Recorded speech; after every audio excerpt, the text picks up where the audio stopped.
Regardez un peu ça. C'est quoi ça? Wózek górniczy. Pardon? Un wagonnet.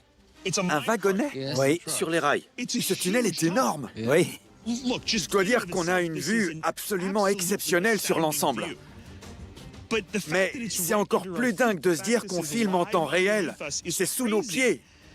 Personne ne savait que ce tunnel existait. Exact. Est-ce que vous savez si le tunnel s'étend plus loin? No, nie wiemy tego. On l'ignore. Ah oui? Comment faire pour entrer dans cet endroit alors? No, chcielibyśmy właśnie teraz tam wejść.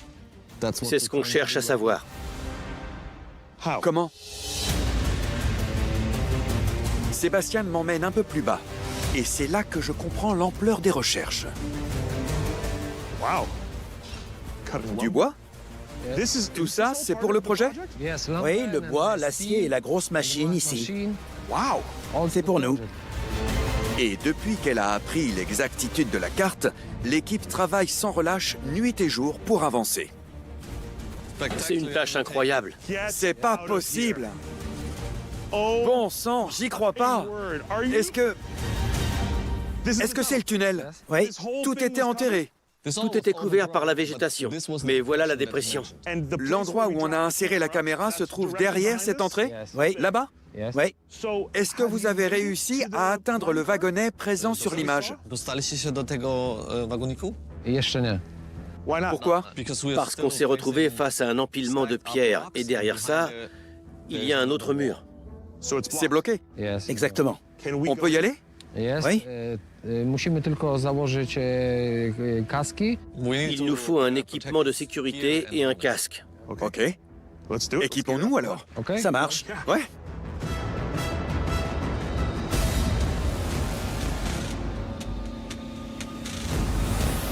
Les casques sont vivement recommandés pour une première visite dans un tunnel instable au cœur d'un volcan.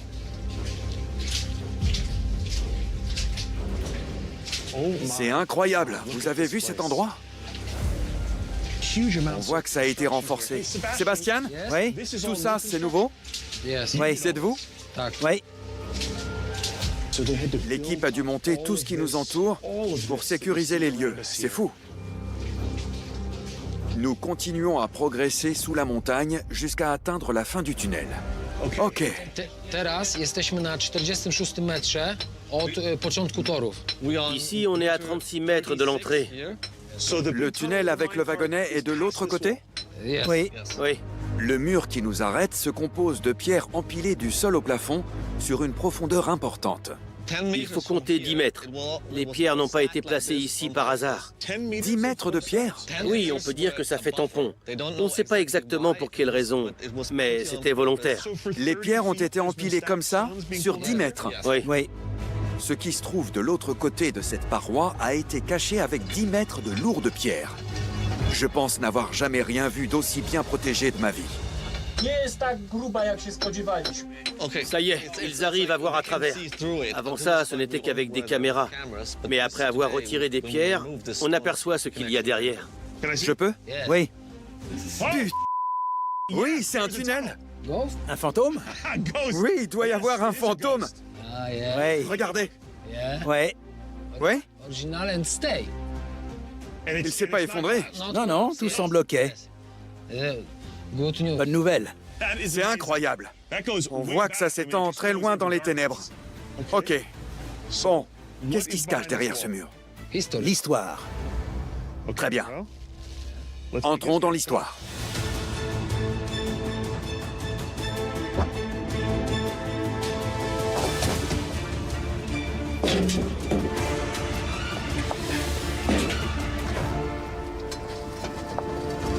Bo tutaj wygląda, że ten odcinek, te kamienie, że to jest wysadzone. Ils disent quoi? Ils disent que pour l'instant, c'est dangereux d'aller plus loin, étant donné qu'on a retiré beaucoup de pierres de cette paroi de 10 mètres de profondeur. Le tunnel pourrait s'effondrer sur nous. Ok, on fait quoi alors? Ils vont abattre le mur et des ingénieurs vont venir inspecter les lieux. Et ensuite, on pourra y aller. Si ça va, on traversera? Oui, Des ingénieurs arrivent pour installer des contreforts et un conduit d'aération, afin de pomper de l'air respirable. Pendant ce temps, l'archéologue Pavel Zowatsky nous rejoint à l'entrée. Les ingénieurs finissent par nous donner le feu vert, mais ils n'ont pas de certitude quant à la sécurité des lieux. Bon, voyons ce que ça donne. Voilà, on passe par-dessus le mur. Comme vous pouvez le voir, ces grosses poutres servent à stabiliser le tunnel. Bref, on est derrière le mur. On a passé le mur. Après avoir dépassé les gravats à l'entrée, on remarque que des pierres bloquent une autre partie du tunnel. Alors, le tunnel principal part dans cette direction, mais il y a autre chose derrière cet éboulement de pierre. Vous pensez qu'ils ont mis ces gravats là avant de quitter les lieux? Oui, oui. Et pour quelle raison ils ont fait ça? Coś chcieli ukryć, żeby jak coś się blokuje i zabezpiecza, to po to, żeby ukryć. Sans doute pour cacher quelque chose. Oui. Bon, voyons jusqu'où s'étend ce tunnel. Faites attention à vous. Cette partie du tunnel est boueuse et partiellement inondée. Les contreforts baignent dans l'eau depuis 80 ans. Ça pourrait s'effondrer à tout moment. C'est très intéressant. Regardez ça. C'est dingue! On voit qu'ils ont vraiment voulu construire une structure solide. Des poutrelles en acier. Mais le plafond n'est pas terminé. Non, mais ça semble bien plus solide que dans l'autre partie. Ouais. Ce qui se trouve au-dessus de nous est remarquable, mais ce n'est rien par rapport à ce qui est à nos pieds. Regardez un peu ça.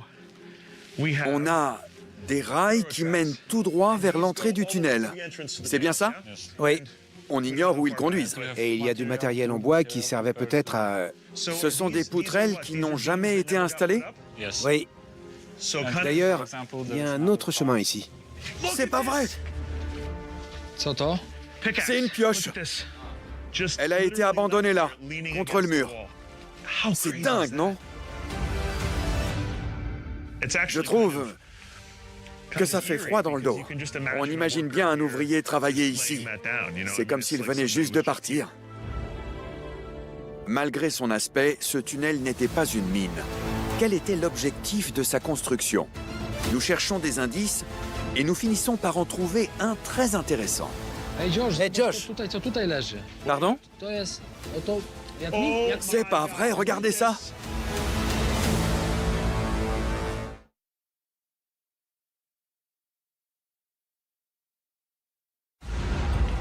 C'est un bol?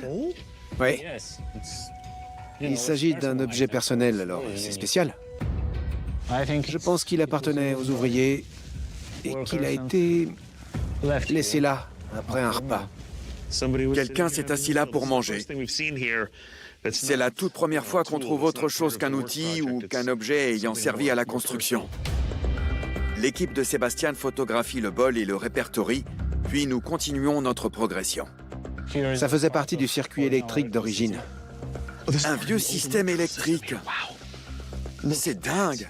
Jest. Ouais. Et là, il y a une prise. Ta jest. Ouais. Il s'agissait donc de l'éclairage, et tous les câbles qu'on peut apercevoir Oui. servaient à alimenter cette prise. Comme ça, le tunnel était éclairé. Bon, continuons à avancer.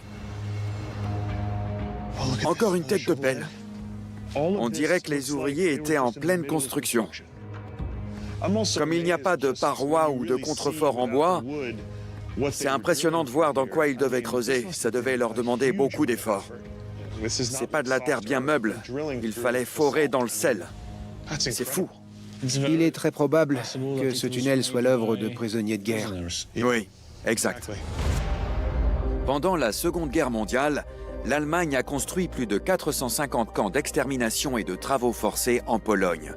C'est à cette époque que les nazis ont implémenté la solution finale de la question juive d'Hitler. Certains de leurs noms, Auschwitz, Treblinka ou Sobibor, sont gravés dans la mémoire collective. Mais d'autres ont été oubliés, comme ce camp de travail dans la ville de Luban. Le tunnel dans lequel je me trouve a été construit par des prisonniers. C'est une vraie plaie dans la campagne polonaise. Et le temps seul ne pourra pas la guérir. Nous suivons les câbles électriques pourris en direction du wagonnet aperçu depuis la surface et le tunnel finit par s'élargir. Regardez, c'est une grosse intersection. C'est bien plus large. Voilà le wagonnet. Il y a 4 chemins qui s'offrent à nous. On peut